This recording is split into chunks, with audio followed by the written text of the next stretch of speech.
오늘 우리에게 주시는 하나님의 말씀은 누가복음 4장 25절로 37절입니다. 저 여러분들이 한 절씩 교독하겠습니다. 누가복음 4장 25절입니다. 내가 참으로 너희에게 이르노니 엘리야 시대에 하늘이 3년 6개월간 닫히어 온 땅에 큰 흉년이 들었을 때에 이스라엘에 많은 과부가 있었을 때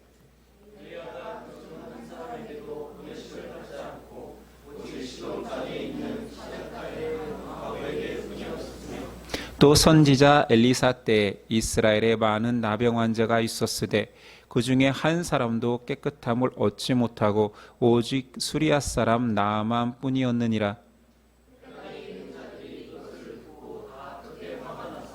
일어나 동네 밖으로 쫓아내어 그 동네가 건설된 산 낭떠러지까지 끌고 가서 밀쳐 떨어뜨리고자 하되 갈릴리의 가버나움 동네에 내려오사 안식일에 가르치심에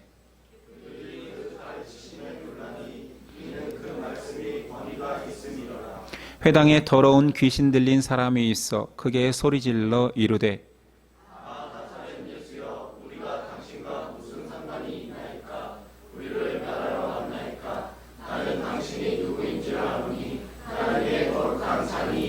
예수께서 꾸짖어 이르시되 잠잠하고 그 사람에게서 나오라 하시니 귀신이 그 사람을 무리 중에 넘어뜨리고 나오되 그 사람은 상하지 아니한지라.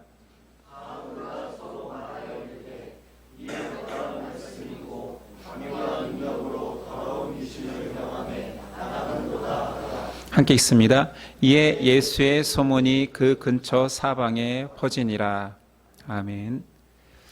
오늘 말씀의 제목은 말씀의 권위와 능력. 우린 지난 시간에 예수님께서 공생애를 시작하시고 말씀 사역으로 시작하시고 그 안에서 성령의 역할을 알아봤습니다. 오늘은 예수님의 사역 중에 있었던 사건을 집중해 봅시다. 예수님 공생애의 대부분을 갈릴리 지역에서 보냈습니다. 갈릴리는 갈릴리 호수 주변의 땅입니다. 예수님의 제자들이 대부분 갈릴리 출신이지요. 갈릴리는 이스라엘의 북쪽으로 이스라엘이 가나안 땅을 허락받아 가나안에 들어가던 때부터 그 북쪽 갈릴리 지역은 가나안 사람들을 많이 쫓아내지 못하여서 이방인과 함께 거주하던 지역이었고 또 북이스라엘이 멸망하였을 때 이스라엘보다 멸망한 이후로부터 이스라엘 유대인보다 이방인들이 더 오래 거했던 지역입니다. 그러니 이스라엘 입장에서 갈릴리 쪽은 이방인이 사는 땅같이 여겼고 영적으로 무시당했습니다. 요한복음 7장에 보니 심지어 이런 표현도 있습니다. 그리스도가 어찌 갈릴리에서 나오겠느냐라는 조롱 섞인 말이 있을 정도로 이스라엘 안에서도 갈릴리 지역은 소외받던 변방입니다. 그런데 예수님은 그 변방에서 사역을 중심적으로 행하셨고 부활을 예견하던 때에도 제자들에게 내가 살아난 후에 너희보다 먼저 갈릴리로 가리라 하실 정도로 예수님 사역의 처음과 끝이 갈릴리에서 이루어졌습니다. 예수님 갈릴리에서 회당에서 가르치십니다. 회당은 유대인들이 포로기 때부터 모여서 율법을 나누고 예배하던 장소입니다. 오늘 본문의 내용은 고향 나사렛 회당에서 이사야의 말씀 중 메시아 예언의 말씀을 읽으신 후에 예수님이 이 글이 오늘 너희 귀에 응하였다, 이루어졌다라는 선언 이후의 내용입니다. 지난 시간 24절은 이렇게 끝납니다. 또 이르시되 내가 진실로 너희에게 이르노니 선지자가 고향에서는 환영을 받는 자가 없느니라. 예수님 고향에서 벌써 배척받을 것을 알고 계셨습니다. 나사렛 사람들은 예수님의 가르침의 권위에 놀라면서도 내가 저 사람 알아. 일찍 과부되었던 마리아의 아들이잖아. 그리고 목수잖아라고 하면서 배척하고 비난합니다.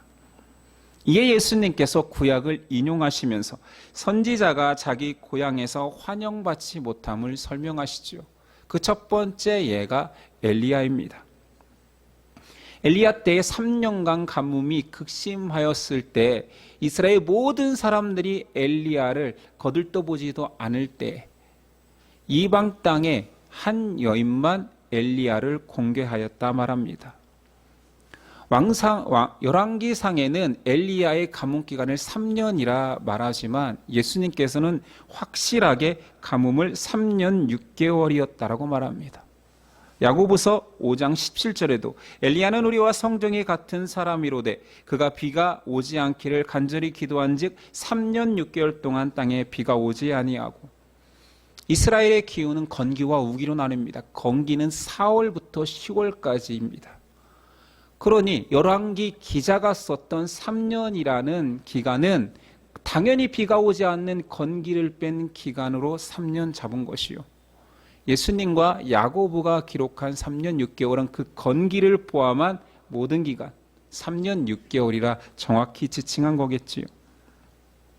신약의 사람들에게 3년 6개월이라는 기간은 상징성을 지닙니다.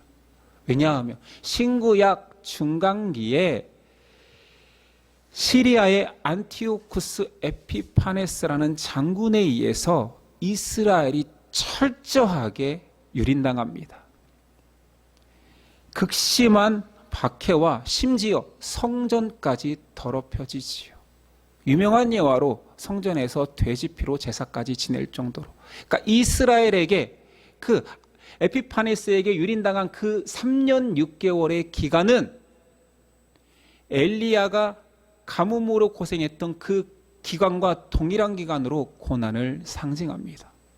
그래서 다니엘서와 계시록에 보면 고난의 기간을 한때, 두때, 반때로 상징적으로 말하는데 한때는 1년, 두때는 2년, 반때니까 6개월, 3년 6개월을 상징하는 말이요.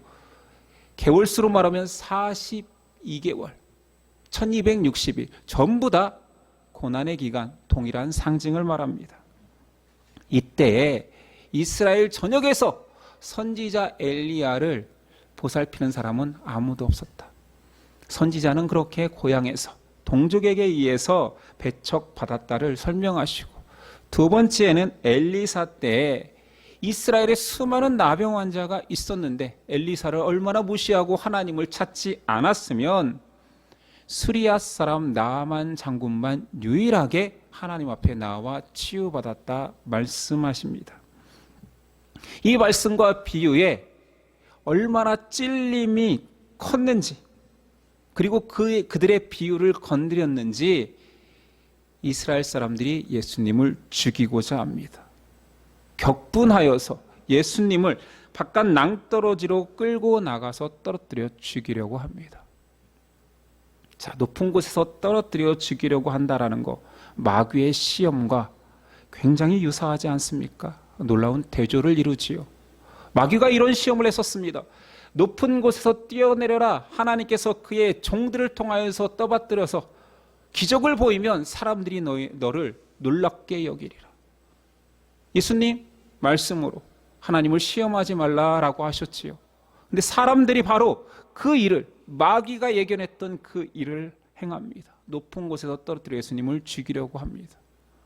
마귀의 유혹이 현실이 되어 예수님께 다가왔습니다. 그러나 예수님은 성령에 붙들리어 하나님께 순종하는 길을 걸으셨지요. 예수님은 지금 죽으시면 안 됩니다. 알다시피 예루살렘에서 십자가를 져야 하기 때문입니다. 그래서 성령님은 놀라운 방법으로 어떤 일이 벌어졌는지 사람은 몰라서 그냥 예수님이 빠져나왔다라고 표현하지만 군중들, 성난 군중들, 죽이려는 군중들 사이에서 유유히 예수님을 지나가게 하십니다. 두 번째 사건은 가버나움에서 이루어집니다. 가버나움도 갈릴리 지역입니다. 동네의 이름이지요. 거기서도 회당에서 예수님 말씀을 전하십니다. 가버나움은 갈릴리의 북부 지역으로 갈릴리 호수에 인접한 북쪽에 있습니다. 이곳 출신들은 유명한 베드로, 안드로, 마태, 야고보, 요한입니다. 그러니 예수님 공생에 갈릴리 중심이지만 그 갈릴리에서도 가버나움이 핵심 지역이지요. 자기 고향 나사렛에서 그렇게 죽음의 위협을 받았음에도 불구하고 예수님 회당에 가서 또 말씀을 전하십니다. 자신이 해야 할 사역을 묵묵히 진행하시지요. 회당에서 말씀을 전할 때에 한 사람이 발작을 시작합니다. 33절이야. 회당에 더러운 귀신 들린 사람이 있어 크게 소리질러 이르되 아 나사렛 예수여 우리가 당신과 무슨 상관이 있나이까 우리를 멸하러 왔나이까 나는 당신이 누구인 줄 아노니 하나님의 거룩한 자니이다. 회당 안에 귀신 들린 자가 소리치는 거예요. 그럼 예배 중에 갑자기 난입했을까요? 본문에 보면 헬라어 문법 있어는 미완료 시제입니다. 뭐 영어로 말하면 현재 완료 진행쯤 되겠죠. 과거에서부터 지금까지 계속 있어 왔다라는 거예요. 갑자기 어디서 귀신 들린 자가 온 게 아니에요. 그냥 여기 있었는데 예수님 말씀 선포할 때 발작을 일으킨 것입니다. 회당에는 회당장이 있습니다. 들어오지 말아야 할 자들, 이방인들, 병든 자들을 막는 회당장이 있음에도 지금 귀신 들린 자가 버젓이 회당 안에 있는 것이지요. 추측해 보건대 그 귀신 들린 자가 가족들이 유력한 자이거나 아니면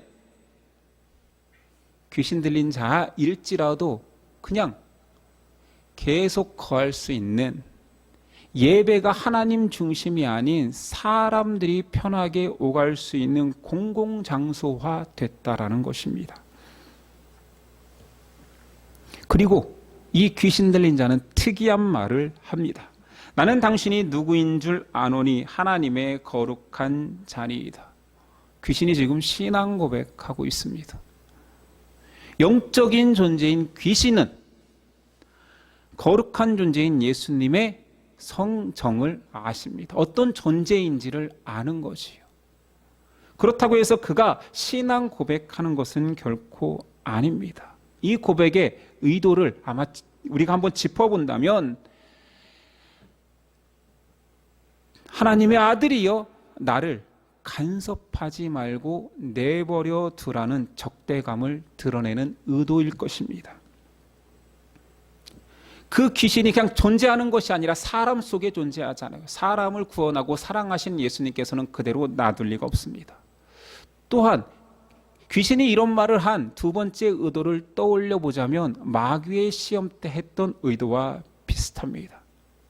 자신들의 멸망으로 이끌 가장 두려운 존재가 그 사역을 온전히 이루지 못하도록 방해하려는 교활함이 있는 거지요. 마귀 시험의 핵심이 뭐라 했습니까? 예수님이 인간으로서 그 메시아의 길을 걷지 못하고 다시 창조주의 자리로 올라가라는 능히 할 수 있는 그 일들을 하시라라는 시험이었습니다. 그런데 예수님 끝까지 전능자의 자리에 가지 않고 인간의 자리로 내려와서 이 시험을 감당했었지요. 이런 교활함의 고백인 것이지 신앙 고백이 아니죠. 교회 안에 이런 농담들이 있습니다. 그가 뭐 불신의 모습을 보이거나 뭐 믿음 없음을 고백하면 농담처럼 야 너는 이렇게 귀신보다도 믿음이 없냐 라는 말을 하는데 사실은 뭐 농담이니까 할 수 있는 말이지 이건 전혀 말이 안 되는 틀린 말입니다. 귀신의 입에서 나오는 고백은 신앙이 아닙니다. 왜냐하면 근본적으로 귀신은 믿음이라는 말과 공존할 수가 없습니다. 그 입에서 당신은 하나님의 거룩한 자입니다 하더라도 그건 가짜인 거지요. 구원받을 수 없는 심판받은 상태의 존재이기 때문입니다. 그의 고백은 아주 좋게 말하면 교활함과 적대감이 아니라면 그냥 두려움에 대한 고백일 것입니다. 마귀의 그런 요구가 교활이든 고백이든 예수님은 듣고 싶지 않습니다. 그래서 잠잠하라 명하지요. 됐고 그 입 다물라라는 것입니다. 왜냐하면 그가 지금 지배하고 있는 한 사람이 예수님이 자기 핏값을 들여 구원하고 싶은 그 한 사람이기 때문에, 그리고 오랫동안 하나님의 예배하는 장소를 방해하였던 존재였기 때문에 예수님 즉시 떠나라 명령하십니다. 그 예수님의 이 축귀, 귀신을 쫓아냄을 통하여서 예수님이 신적 권세, 마귀조차 순종할 수밖에 없는 메시아임을 한 번 더 선포한 것입니다. 자, 오늘 누가복음에서는 왜 이렇게 회당에서의 일을 상세하게 기록하고 있을까요? 그것도 공생의 처음부터. 아니, 예수님이 인기 있는 자로 전국적으로는 마지막에 십자가를 지시지만 처음에는 예수님의 인기와 권능과 뭐 이런 것들이 크다라고 말하면 좋은데 첫 사역할 때부터 미움받은 모습을 기록하고 있지요. 그건 예수님 공생의 사역의 본질을 말하기 위함입니다. 예수님이 가시는 길은 영광의 길이 아니라 십자가의 길임을 선언합니다. 예수님 철저하게 진리를 전하면서도 배척받으실 것을 예견하고 있지요. 그렇다면 왜 나사렛 고향 사람들은 예수님을 배척했을까요? 예수님 가는 곳마다 환영받던 때가 있습니다. 성경을 읽다 보면 예수님을 모두 다 환영하는 것처럼 최고의 인기를 구가하던 모습을 드러날 때에는 한결같이 예수님이 기적을 베풀고 병을 고칠 때입니다. 예수님 고향에 오실 때 고향 사람들은 그런 기대감이 있었겠죠. 이곳에서도 병을 고치고 기적을 행하리라. 그런데 말씀에 복음만, 하나님 말씀만 선포합니다. 기대가 실망으로 바뀌던 차에 예수님께서 자신이 하나님이 약속한 메시아임을 선포하니 가지고 있던 크고 작은 호의마저 미움으로 바뀌기 시작합니다. 이 동일한 모습이 예수님께서 마지막 예루살렘에 입성하실 때에도 등장했잖아요. 기적을 베풀고 죽은 자를 살린다라는 기적의 사람이 온다 하니 예루살렘 사람들이 겉옷을 길가에 깔아서 그분이 오시는 곳을 예비하고 호산나 외치며 환영하지 않았습니까? 그 기대감이 충족해 있었는데 예수님이 힘없이 체포되자 환호하던 군중들은 그를 십자가에 못 박으라는 성난 군중으로 돌변합니다. 사람들은 대의보다 자신의 이익을 중시합니다. 이건 특정 성물이라 칭하는 사람들만 그런 것이 아니라 죄성을 가진 우리 모두의 모습입니다. 얼마 전에 한 기부 기사를 봤는데 굉장히 독특했어요. 한 기업의 회장이 자신들의 동창들에게 무조건 1억씩을 기부하겠다라고. 그 기사를 본지 처음 그 기사가 나왔을 때에는 정말 줄까 했는데 실제로 다시 찾아보니 270명에게 270억을 나누어 줬대요. 심지어 세금을 떼는 거 그런 상황이 복잡할까봐 세금까지 다 정산해서 현금으로 1억씩 떡떡떡 다 꽂아줬답니다. 270억을 기부하고 세금까지 27억까지 납부했대요. 이런 기부 소식에 사람들의 반응은 좀 찬반이 나뉘는 것 같아요. 이것은 진정한 기부가 아니다. 그런데 만약 우리가 그 동창이라면 저의 통장에 어느 날 아무 상관도 없는데 내가 호의를 베푼 것도 없는데 동창이라는 이유만으로 1억이 딱 들어온다면 저는 그냥 호의적일 것 같습니다. 적대적이겠습니까? 여러분들은? 급호감으로 바뀌겠지요. 만약에 내 상황이 가난하고 궁핍한 상황이라면 이런 사람이 이런 소식을 전해준 것은 복음 아닙니까? 가난한 자의 복음. 누가복음의 별칭입니다. 누가가 강조했던 가난한 자의 복음서라는 이 누가복음은 예수님께서 가난하고 아프고 병들고 소외받는 자들의 해방을 위해 오신 것이 맞지만 종국적으로 그것을 보여주기 위함이 아니라 영원한 자유, 영원한 해방의 상징성으로서 그것을 행한 것입니다. 본질은 영원한 자유지요. 회당을 통해서, 회당 사건을 통해서 말씀에서 보여주고 싶은 것은 신앙인의 거짓됨과 형식적 신앙의 고발입니다. 자신에게 유익이 있지 않으면 사람은 언제라도 등을 돌립니다. 자신을 인정하지 않으면 원수처럼 돌변하기도 합니다. 만약 나에게 유익이 된다라면, 1억을 준다라면 학교 때 원수같이 미워했던 사람이라도 급 친한 사람으로 마음이 돌변한다라는 거지. 오늘 말씀의 회당에 있는 사람들, 자신에게 유익이 된다라면 귀신 들린 사람도 회당을 출입하게 합니다. 귀신적 요소도 내 유익을 위해서라면 받아들일 준비가 있는 것입니다. 믿음의 본질이 떠난 자리에는 종교적 형식만 남습니다. 회당에서는 예수님 오기 전부터 계속 하나님의 말씀이 낭독되어 왔습니다. 변질된 그곳에서 예수님께서 참 진리를 전하니 예수님을 미워하고 죽이려는 자들까지 존재합니다. 동일한 하나님의 말씀을 듣고 있었는데요. 회당에 있는 사람들 중에 하나님의 말씀에 집중하겠다라고 하나님께 내 신앙을 고백하겠다라는 그 입술 속에는 귀신의 고백처럼 자기 중심적이고 교활한 고백도 있다라는 것입니다. 예수님 당시의 회당과 지금의 교회는 다를까요? 귀신 같은 고백을 하는 신앙인들이 교회는 없을까요? 내가 중요하다. 내가 내 신앙의 중심이다. 아마 예수님을 향하여서 이렇게도 말할 것입니다. 대놓고 그렇게 예수님이 존재하지 않으니까 내 대면에서 만날 수 없으니까 말하지 않을 뿐이지만 심정 중에는 나와 당신이 무슨 상관이나이까.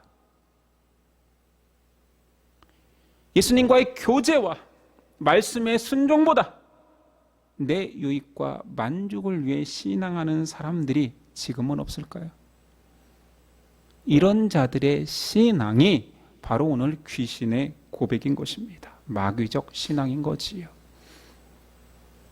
사도들은 이런 사람이 공동체, 교회 안에 있음을 경고해 왔습니다. 디모데전서 4장 1, 2절. 그러나 성령이 밝히 말씀하시기를 후일에 어떤 사람들이 믿음에서 떠나 미혹하는 영과 귀신의 가르침을 따르리라 하였으니 자기 양심이 화인을 맞아서 외식함으로 거짓말하는 자들이라. 초대교회 안에도 존재했습니다. 야고보서도 경고하죠. 2장 19절.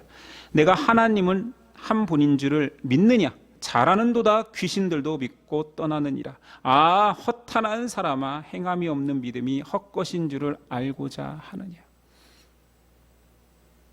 교회 다닌다고 다 하나님의 사람은 아닐 뿐더러 그 안에 귀신 같은 존재들도 분명 있습니다.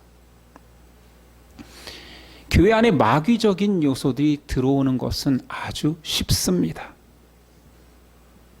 누군가가 막아야겠지만 아니요, 너무 쉽게 들어옵니다. 새신자도 들어오고 태신자도 존재하고 여기에 마귀적 생각을 가진 사람이 올 수도 있죠. 그걸 어떻게 막는단 말입니까? 그러나 들어올 수 있는 것과 받아들이고 함께 가는 것은 전혀 다른 문제입니다. 그러니 우리는 신앙 안에서 말씀으로 우리 안의 마귀적 요소들, 마귀적 사람들에 대해서 분별하고 경계해야 되는 것은 당연하지요. 예수님은 이 땅에 단순히 모든 백성을 구원하기 위한 한 가지 가장 중요한 사명을 했지만 그것만을 위해서 온 것은 아닙니다. 형식화된 사람의 종교 속에 오셔서 진정한 하나님의 믿음을 주십니다. 예수님을 통해 진리가 전해지자 회당 안에 가짜들이 정체를 폭로당합니다. 귀신들은 떠나갑니다. 누가의 복음서에는 돌같이 굳은 생명력 없는 신앙의 사람들의 살아 움직이는 믿음을 주는 방법을 제시한 것입니다. 그 첫 번째가 지난 시간 나누었듯이 성령님이 하시니 성령 충만해야 되는 것이며, 오늘 돌같이 굳은 마음이 살아있는 살같이 연한 믿음이 되는 방식으로 말씀의 권능을 말하는 것입니다. 우린 예수님을 따라가는 자들입니다. 예수님을 따라가는 자들은 말씀을 따라가는 자들입니다. 32절, 그들이 그 가르치심에 논란이 이는 그 말씀의 권위가 있음이로라. 36절이야 다 놀라 서로 말하이르되 이 어떠한 말씀인고 권위와 능력으로 더러운 귀신을 명하여 나가는도다 하더라. 예수의 소문이 그 근처 사방에 퍼지니라. 예수님의 말씀에 우리는 놀라야 됩니다. 여러분, 언제 말씀으로 놀라보셨습니까? 말씀에 찔림이 있어 봤습니까? 우리가 듣고 읽고 묵상할 때 그 말씀이 여러분을 놀라게 합니까? 아니면 그 말씀이 아예 멀어진 상태입니까? 말씀으로 내 안에 마귀적 요소들이 물러날 것입니다. 죽게 될 것입니다. 그리고 말씀은 내 안에 복음의 능력만 남게 할 것입니다.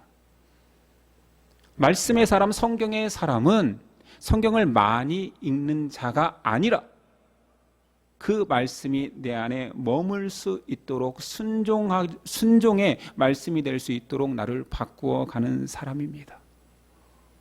그런데 그 말씀 자체가 없다면, 그 말씀 자체를 사랑하지 않는다라면 예수님 닮은 사람, 예수님을 따라가기는 요원한 것이지요. 여러분들은 그 인식을 가져야 됩니다. 내가 지금 말씀에서, 성경에서 멀어지고 있는가, 가까워져 있는가? 말씀에서 멀어지면 오늘 말씀을 떠올리십시오. 내 안에 귀신이 역사할 것입니다. 마귀가 득세할 것입니다. 마귀적 신앙을 추구할 것입니다. 내 욕심, 내 욕망, 나의 인정, 이런 것을 주지 않는 그곳에서는 미움만이 싹틀 것입니다. 그래서 말씀으로 돌아가야 되는 것입니다. 하나님의 말씀에 반응하십시오. 하나님의 말씀에 갈급하십시오. 하나님의 말씀을 사모하는 자가 예수님을 사모하는 자요, 예수님 닮기 원하는 자입니다. 신앙은 여러 가지 에너지가 있습니다. 관계의 에너지 또는 내 성취의 에너지. 기독교 아니고도 세상에는 수많은 신앙들이 존재하는 이유는 내 자신 속에 나를 만족시키는 에너지가 종교 속에 있기 때문입니다.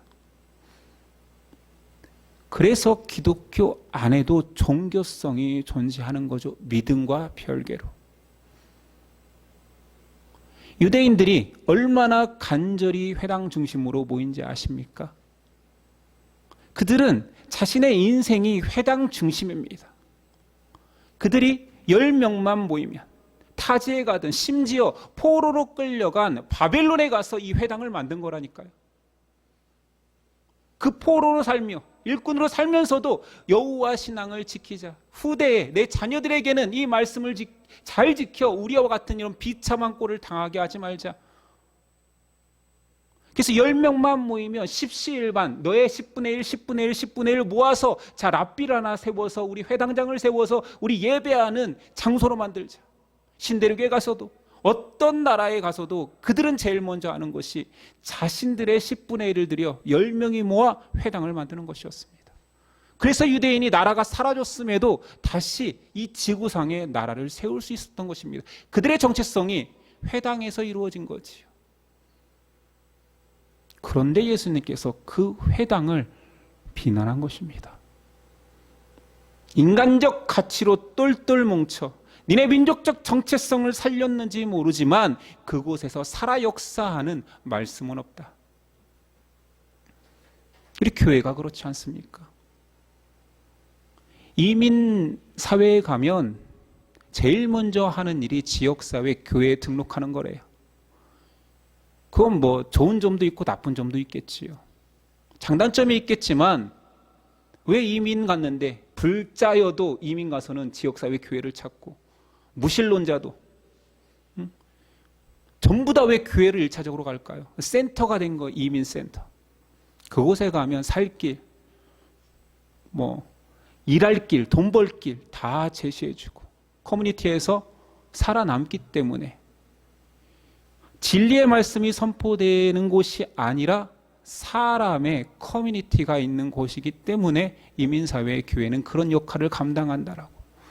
선교의 최전선에서 중추적 역할을 한다라는 좋은 의미를 말할 수 있지만 그렇게 내 욕심을 채우기 위해서 교회에 발을 내디딘 사람이 그리고 그렇게 용납하는 공동체가 과연 거룩으로 나아가기는 얼마나 힘들까요? 말씀이 들리면 괜찮습니다. 어떤 곳이든 말씀이 선포되고 말씀 중심적으로 말씀에서 벗어난 것은 악마적이다라고 말하면 안전하겠지만 사람에게 듣기 좋은 말씀, 사람을 위로하는 말씀, 당신이 귀하니 예수님은 당신을 구원할 수밖에 없다라는 이런 가짜 복음, 물탄 복음 같은 것만 가득한 곳이라면 예수님이 그 공동체에서 가서도 마귀야 떠나가라라고 선포하시겠지요. 우리는 어떻습니까? 우리는 왜 신앙하고 있습니까? 오늘 여러분들은 왜 예배하러 오셨습니까? 말씀을 사모하여서 또는 말씀에 자극되어서 말씀에 찔림이 되고자 이곳에 왔다라면 당신은 거룩한 길로 한 걸음 한 걸음 내딛고 있는 것입니다. 우리 말씀에 반응하는 신앙인 됩시다. 우리 안에 악마적 요소가 계속 피어나고 있음을 인정합시다. 말씀을 밀어내지 않으면 내 힘으로, 내 인성으로 밀어낼 수 없는 우리는 나약한 죄인임을 고백할 때 말씀을 주옵소서, 성령님 역사하옵소서, 나와 내 길을 하나님께 맡깁니다라는 온전한 고백이 나올 것입니다. 예심의 형제자매들, 말씀의 사람 되기를 간절히 간구합니다. 기도하겠습니다.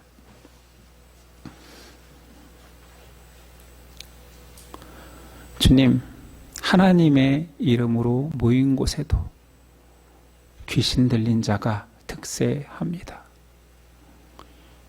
예수님을 예배하고자 모인 이 시대의 교회에도 복음과 진리가 사모되기보다 관계와 욕망이 추구되고 있지는 않습니까? 멀리 다른 교회를 보지 않겠습니다. 우리는 어떻습니까? 예수님이 오셔서 칭찬받을 만한 교회입니까?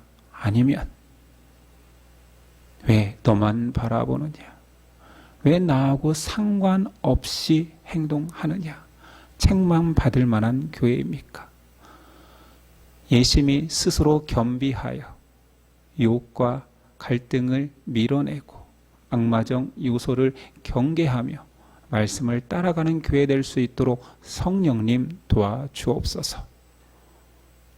우리를 핏값으로 구원하신 예수 그리스도의 이름으로 기도드립니다. 아멘.